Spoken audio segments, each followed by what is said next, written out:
Vaccination is one of the best ways parents can protect infants, children, and teens from potentially harmful diseases.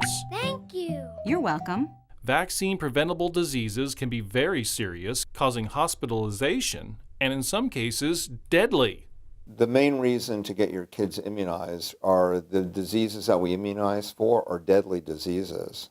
I mean, we don't see them much now, but in the past, before a vaccine was available, for example, we had millions of cases of measles a year and thousands of deaths in the United States.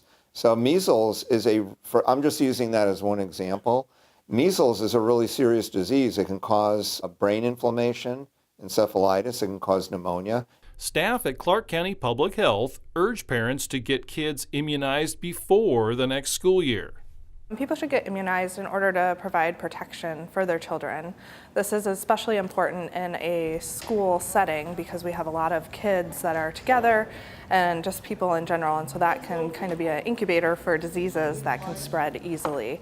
So that's in part why these laws are in place and were put into place initially, because they provide protection to a large group of people that are mingling on a daily basis. For example, with whooping cough, you have a period of 2 weeks where you just have cold symptoms before you develop that cough, and you're contagious. With measles, the first symptoms of measles can be a cough and runny nose and red eyes. You don't develop the rash right away, but you're still contagious.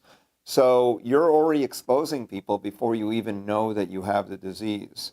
Another reason to get immunized ahead of time, because it prevents the disease, so you're not in a position where you're exposing people when you don't know that you have the disease. Sometimes, after getting a vaccine, a child may experience minor symptoms such as redness or fever. These symptoms are normal and will not last. Common side effects include normally just redness and swelling at the site of the injection is most common. Typically, people don't have any more adverse reactions than that. It's very, very rare. 1 in a million. You're more likely to win the lottery than you are to have a severe adverse outcome from a vaccination. Oftentimes, children will have a low-grade fever as well. That can be expected. So anything under 100 degrees is totally normal, and parents can expect that. In situations where there is an outbreak at a school, students without the appropriate shots will not be able to return until vaccinated.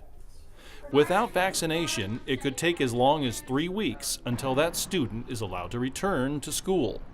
But the other thing about measles that I should point out is that it's exquisitely contagious. So you can actually go into a room, if you're susceptible, let's say you haven't been vaccinated, you can go into a room that somebody with measles had been in several hours earlier and still get measles. Measles is deadly. I mean, it's really deadly. So that's why even one case of measles in a school we take really seriously, and that's considered an outbreak. One of the misconceptions parents have about vaccinations is ingredients in the shot and what long-term effects could occur. There's no mercury in the early childhood vaccines. The risk of a severe adverse reaction is less than 1 in a million. The risk from these diseases is huge.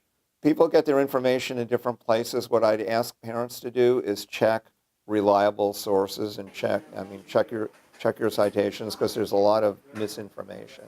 There's hundreds of respiratory viruses circulating around, most of them not as severe as the flu. That's why we do the flu shot. And people get a shot and then they get a cold or something. They say, oh, I got that from the flu shot. That's not true. The flu shot definitely, positively does not cause the flu. You can't get the flu from a flu shot.